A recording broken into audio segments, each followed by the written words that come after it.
Bonjour, bienvenue à toutes et à tous sur Cocotte TV. Aujourd'hui, on aurait pu commencer cette phrase en italien. Benvenuto a tutti, parce qu'on va vous parler de la carte mère ASRock B550 Velocita pour vitesse. Une carte mère pour les processeurs AMD Ryzen 3000, donc avec un chipset B550, donc pas avec du PCI Express 4.0 partout, juste du PCI Express 4.0 pour une carte graphique et un SSD. Après, pour le reste, on a quand même pas mal d'équipements, dont une tripotée de phases d'alimentation. On en a 14 autour du processeur. Cette carte mère est quand même résolument haut de gamme, déjà de par son tarif, 275 € environ, et de par son traitement, vous allez voir, elle est vraiment assez cossue, avec un très beau PCB noir mat, des petites inscriptions rouges, de l'aluminium à plein d'endroits, du RGB, de la DDR4 en 4733 MHz. Alors ça, si c'est pas de la Velocita, moi je n'y comprends rien. Sur ce, on se donne rendez-vous tout de suite pour la découvrir. C'est maintenant sur Cocotte TV. On commence comme toujours avec le packaging. On a le droit à une énorme boîte avec un gros PG dessus. PG pour Phantom Gaming. Tout simplement, on a le Velocita en dessous pour dire que ça va être méga super rapide. Ensuite, on va retrouver le B550 PG Velocita, le logo AMD Ryzen, le logo qui dit qu'on est compatible avec la 3e génération, le Polychrome Sync pour dire qu'on est sur du RGB qu'on pourra gérer facilement. Enfin, HDMI, puisqu'on a une petite sortie HDMI B550, tout simplement pour le chipset qui est employé sur cette carte mère. À l'intérieur de la boîte, on va retrouver différentes notices d'utilisation, une planche avec tout plein d'autocollants pour décorer l'intérieur de votre boîtier ou votre bureau, un DVD avec les pilotes, les drivers, les utilitaires, une petite carte postale, 2 scratch ASRock, en tout 4 câbles SATA et toute la visserie nécessaire pour pouvoir installer un SSD en M2. On commence par vous parler du style. Bon, clairement, elle est très belle, cette B550 Phantom Gaming Velocita. On a un PCB noir mat avec des touches de rouge et de l'aluminium brossé un petit peu partout. Ça donne un très beau mélange. C'est vraiment très bien.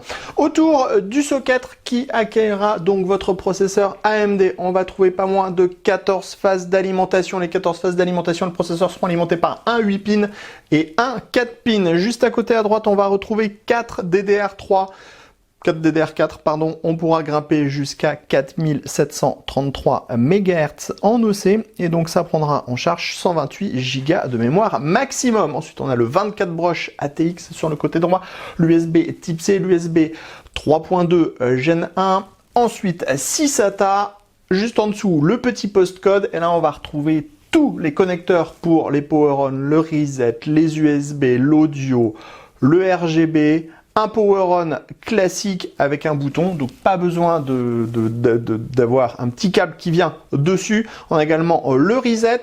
Ensuite, on a ici le dissipateur qui vient s'occuper du chipset. Le chipset va distribuer du PCI Express. Alors, sachez que tout ce qui est en haut ici étant PCI Express 4.0 est géré par le processeur. On a donc ici un M2 Full Speed 4.0 4X. Juste en dessous, on a un PCI Express 16X 4.0 Full Speed aussi. Ensuite, on va avoir un petit M2 pour le Wi-Fi, le Bluetooth, un PCI Express 1X, second PCI Express 1X un peu plus bas. On est sur du 3.0 cette fois. On a également un PCI Express 16X. Le deuxième, il est en Gen 3, en 4X maximum.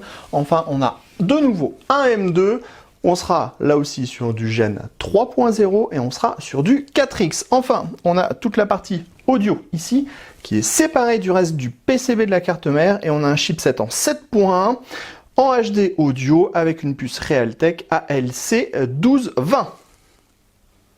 À l'arrière, c'est classique, on a un PCB noir, le renfort autour du socket et le renfort qui vient tenir la backplate au-dessus des différents ports de la carte mère. On passe maintenant sur les différents ports qui sont disponibles à l'arrière. On va avoir un HDMI, 2 USB 3.2 Gen 1, un PS2, de nouveau 2 USB mais qui sont classiques. Ensuite, on va avoir de l'USB 3.2 Gen 2 avec de l'USB-C. On va avoir un Ethernet en 2,5G avec une puce Dragon RTL 8025BG, donc elle écoute la radio et en plus elle est beau gosse. Et on va enfin avoir le son en 7 points avec une sortie optique. On le disait tout à l'heure, on a une puce en ALC 1220 avec le 120 dB SNR DAC. Ça va être pas mal et surtout, on va avoir le NE5532 en ampli pour les casques avec une prise en charge jusqu'à 600 ohms. On termine cette découverte de cette B550 Phantom Gaming Velochita avec la carte mère allumée. On va retrouver 2 zones RGB, une première au-dessus du chipset avec le PG qui s'illumine et une seconde au-dessus des phases d'alimentation au niveau du radiateur. On aura le logo ASRock qui va s'illuminer et on aura également le Phantom Gaming Velochita qui va s'illuminer en interne. Bien sûr, vous pourrez régler absolument tout comme vous le voulez. Sur ce, on se donne rendez-vous très prochainement sur cocoland.com pour toutes nos prochaines vidéos, tous nos prochains tests, toutes nos prochaines news. Mettez-nous un pouce, abonnez-vous, activez la cloche et on vous dit à très bientôt.